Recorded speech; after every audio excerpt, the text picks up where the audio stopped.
हाय बेचारी बहू। सरिता की शादी एक अच्छे परिवार में हुई है। उसका पति रोहन उसे बहुत प्यार करता है। घर में उसकी सास शांति और ननद मीनाक्षी भी है, जो सरिता के किसी काम में दखल अंदाजी नहीं करती। लेकिन फिर भी सरिता को ऐसा लगता है कि दुनिया की सबसे ज्यादा बेचारी बहू वही है और सबसे ज्यादा अत्याचार उसी पर हो रहा है। माँ जी, ये लीजिए आपकी चाय।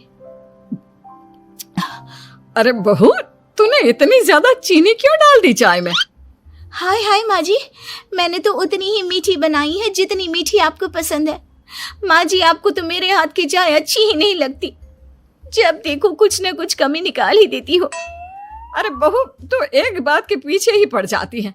मैंने ऐसा कब कहा कि तू रोज चाय खराब बनाती है?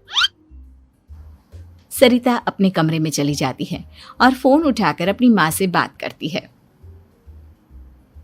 हेलो माँ, कैसी हो आप? क्या कर रही हो? मैं तो ठीक हूँ, पर तू बता, तेरा मूड कैसा है? तेरी आवाज से लग रहा है कि कुछ तो हुआ है तेरे ससुराल में। अरे क्या बताऊँ माँ, यहाँ तो हर समय मेरे साथ बहुत बुरा व्यवहार होता है। मैंने अपनी सास के लिए इतनी अच्छी चाय बनाई, लेकिन मेरी सास चाय पीते ही मुझे 4 बातें सुना दी। बेटी, तू इतनी छोटी छोटी बातों पर ध्यान ही क्यों देती हो? तुम्हारी सास ने कुछ बोल भी दिया तो क्या हो गया, वो बड़ी है ना तुझसे। माँ ने इतना समझाया, लेकिन इस बात का सरिता पर कोई असर नहीं हुआ। अपनी बेचारी बहू की छवि वो बदलना ही नहीं चाहती। अगली सुबह सब नाश्ते की टेबल पर बैठकर नाश्ता कर रहे थे, तभी सरिता ने अपने पति से कहा, सुनिए जी, मुझे ना आज बाजार से कुछ सामान लेकर आना है। आज आप ऑफिस से आने के बाद मुझे लेकर चलना ना। भाभी, मुझे भी कुछ किताबें खरीदनी है। आप दोनों जा ही रहे हो तो मेरी किताबें भी ले आना। लो, अभी तो बात ही की है बाजार जाने की, तो एक फरमाइश आ गई। माँ जी, आप भी बता दो कुछ, और हाँ, मोहल्ले वालों से भी बोल दो अगर वो कुछ मंगवाना चाहते हो तो। बेचारी मीनाक्षी अपना सा मुंह लेकर रह गई। ये सब देखकर रोहन से चुप नहीं रह गया और वो गुस्से में बोला, सरिता, क्या हो गया है तुम्हें? मीनाक्षी ने तो सिर्फ किताबों के लिए बोला है। तुम्हें मीनाक्षी से इस तरह से बात नहीं करनी चाहिए। माफी मांगो उससे अभी। क्या? मैं माफी मांगू? दिन भर आपके घर के काम करूं मैं, आपकी और आपके घर वालों की बातें सुनूं मैं, और अब माफी भी मैं मांगू? ऐसा कभी नहीं हो सकता। ये बोलकर सरिता वहां से चली जाती है। एक दिन उनकी पड़ोसन घर आती है। अरे सरिता, क्या कर रही है? और क्या करूंगी भाभी जी, बस घर का काम ही कर रही हूँ। आप बताओ कैसे आना हुआ? अरे मैं तो तुम्हारा हालचाल पूछने आई थी, लेकिन तुम तो बिजी लग रही हो। कोई बात नहीं, मैं बाद में आ जाऊंगी। और क्या करूं भाभी जी, जब से शादी होकर आई हूँ ना, बस काम ही कर रही हूँ। और इस घर में ना कोई मेरी कदर नहीं करता। पति है जो बस घर से ऑफिस, ऑफिस से घर। ननद को तो कॉलेज से फुर्सत नहीं। बची सास तो उनका सारा समय मेरी गलतियां निकालने में लग जाता है। अरे ये क्या कह रही हो सरिता? तुम्हारी सास तो पूरे मोहल्ले में तुम्हारी तारीफ करती फिरती है कि तुम बहुत अच्छी हो, पूरा घर तुम्ही ने संभाल रखा है। हाँ तो क्या हुआ, इसमें गलत क्या कहती है? सच्ची तो कहती है। मेरी मर्जी के बिना इस घर का पत्ता भी नहीं हिलता। शाम को जब रोहन घर आया तो उसने सबसे कहा, कल हम सबको मौसी जी के घर जाना है।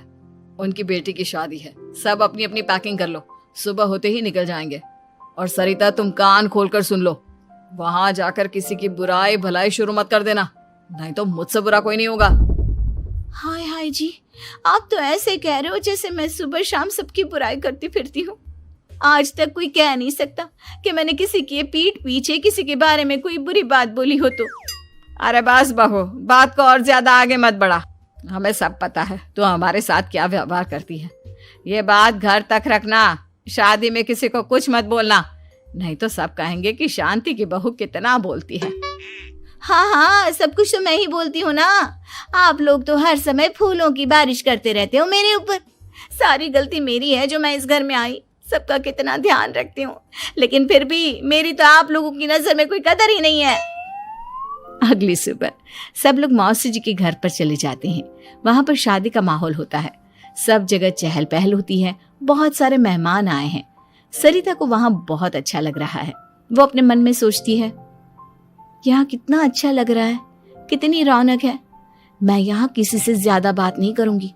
अगर मेरे मुंह से कुछ ऐसा वैसा निकल गया तो रोहन जी तो मुझसे गुस्सा हो जाएंगी। सरिता ये सब सोच ही रही थी कि वहां रोहन की कजिन साक्षी आ गई और सरिता से बोली, आप सरिता भाभी हो ना? जितना आपके बारे में सुना था आप तो उससे भी ज्यादा सुंदर हो। हाँ वो तो है, मेरी सुंदरता की तारीफ सब करते हैं। मेरे मायके में तो सब यही बोलते हैं कि रोहन जी की किस्मत बहुत अच्छी है जिन्हें मैं मिली। लेकिन आप कौन है? मैंने आपको पहचाना नहीं। मैं रोहन भैया की कजिन हूँ। आपकी शादी पर नहीं आ पाई थी ना, इसलिए आप मुझसे मिली नहीं कभी। शांति मौसी और मीनाक्षी आपकी बहुत तारीफ करते हैं। क्या कहा तुमने? मेरी तारीफ? कभी नहीं।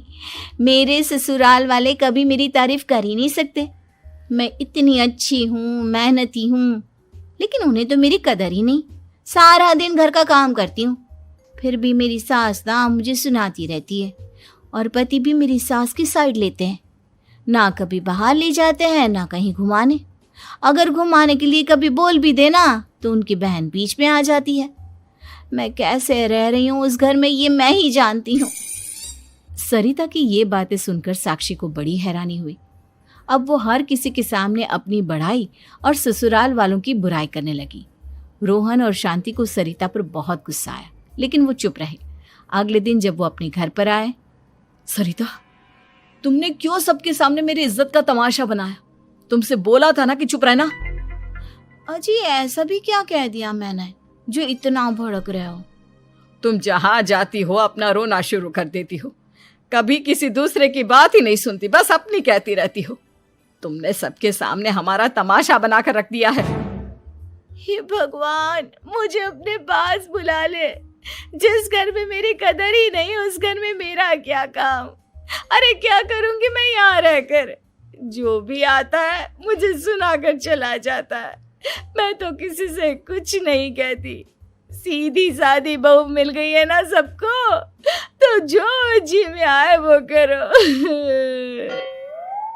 सरिता ने अपने आगे किसी को कुछ बोलने ही नहीं दिया और उस दिन भी उसने सबके सामने खुद को बेचारी बना ही दिया। अगले दिन मीनाक्षी कॉलेज के लिए लेट हो रही थी, इसलिए वो हर काम जल्दी जल्दी कर रही थी। अपना नाश्ता लेने किचन में गई और पतीले में रखे गरम दूध को गिलास में डालने लगी। दूध का पतीला उसके हाथ से छूट गया और गरम गरम दूध उसके हाथ पर गिर गया। ओए माँ, हाय मेरा हाथ, माँ मेरा हाथ जल गया। मीनाक्षी की आवाज सुनकर सरिता दौड़ती हुई आई। ये क्या किया तुमने? तुम्हें नाश्ता चाहिए था तो मुझसे बोल देती, मैं क्या मना करती थी? अब पता नहीं कितने दिन की मुसीबत पाल ली तुमने। सरिता मीनाक्षी को उसके कमरे में ले गई और उसका बहुत ख्याल रखा। उसका इस तरह से ख्याल रखना शांति और रोहन को थोड़ा अजीब लगा।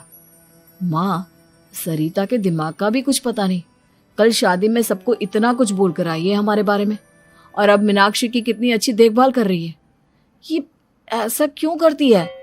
बेटा, तेरी बीवी की ना आदत हो गई है सबके सामने खुद को बेचारी दिखाने की, और आदत इतनी जल्दी नहीं बदलती। जब ये बोलना शुरू करती है तो रुकने का नाम ही नहीं लेती, इसलिए इसे पता ही नहीं चलता कि ये किसके सामने क्या बोली जा रही है। लेकिन दिल की बहुत अच्छी है। हमें भी अपना दिल बड़ा करके ये जैसी है इसे स्वीकार करना चाहिए।